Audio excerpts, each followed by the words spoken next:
తెలంగాణ రాష్ట్ర ముఖ్యమంత్రి వర్యులు మా నల్లమల్ల ముద్దుబిడ్డ, పాలమూరు ముద్దుబిడ్డ రేవంత్ రెడ్డి గారికి ఉస్మానియా విశ్వవిద్యాలయం నిండు హృదయంతో స్వాగతం పలుకుతున్నది.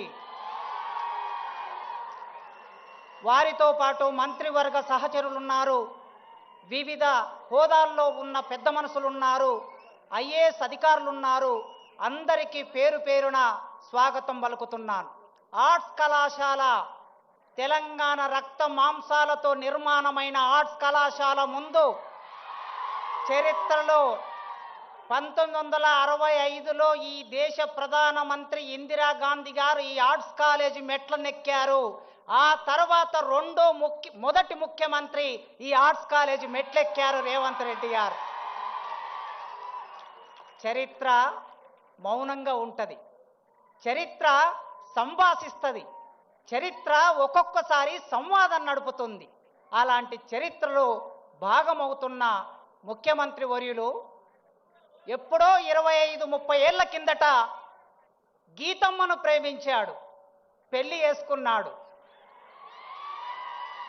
కానీ ఈ మధ్య ఇంకొక అమ్మాయిని ప్రేమించాడు ముఖ్యమంత్రి గారు. విద్య అనే పేరు కలిగిన అమ్మాయిని ప్రేమిస్తున్నాడు.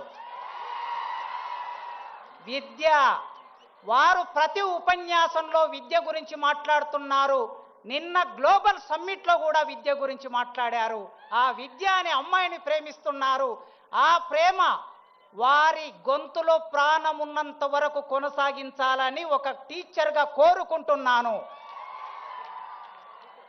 మేము ఆగస్టు నెలలో మన విశ్వవిద్యాలయ వైస్ ఛాన్సలర్ గారు కుమార్ గారు నేను కలిసి ఒక అపాయింట్మెంట్ అడిగాం.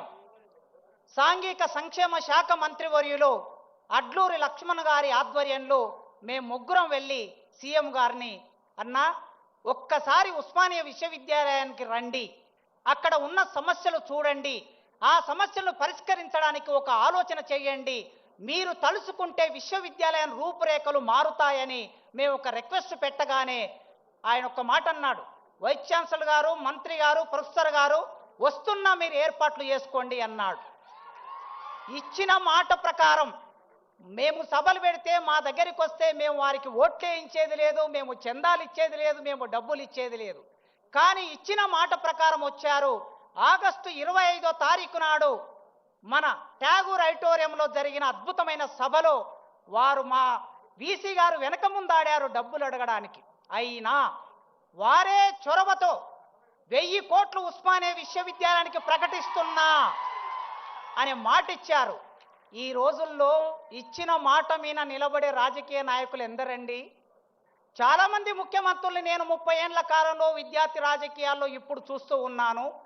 ఈ ఉస్మానియా విశ్వవిద్యాలయం 100 సంవత్సరాల సందర్భంగా 200 కోట్లు ఇస్తామని చట్టసభలో హామీ ఇచ్చి మా ఆనాడు 100 ఇయర్స్ వైస్ ఛాన్సలర్ గారు కూడా ఇవాళ అతిథిగా ఇక్కడికి వచ్చారు.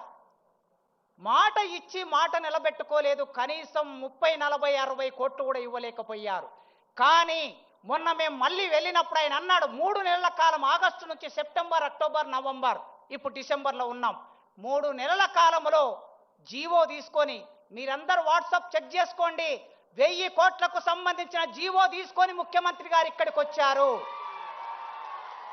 ఇచ్చిన మాట నిలబెట్టుకున్న రేవంత్ రెడ్డి గారికి ఒక టీచర్గా, విశ్వవిద్యాలయం ఒకప్పటి విద్యార్థిగా, ఈ విద్యార్థి లోకం 40,000 మంది ఈ యూనివర్సిటీలో చదువుకుంటున్నారు. మీ అందరి తరపున వారికి వందనాలు తెలియజేస్తున్నా.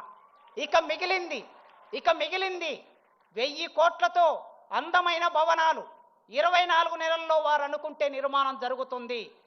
జీవో ఇచ్చారు గనక, డబ్బులు వచ్చాయి గనక 24 నెలల్లో ఇంజనీర్ల పని పూర్తి చేస్తారు. కానీ అన్నా, రేవంత్ అన్నను నేను మొదటి నుంచి అన్న అని పిలవటం నాకు అలవాటు. 20 ఏళ్ల నుంచి మా స్నేహంలో భాగంగా అన్న అనే సీఎం గారు, అన్న భవనాలు వచ్చిన తర్వాత భవనాల్లో నాణ్యమైన విద్యను బోధించే అధ్యాపకులు కావాలన్న మాకు. మా దగ్గర 1000 పోస్టులు ఖాళీగా ఉన్నాయి. ఇప్పటి వరకు 15 సంవత్సరాల కాలంలో ఒక్క పోస్టు కూడా భర్తీ కాలేదు.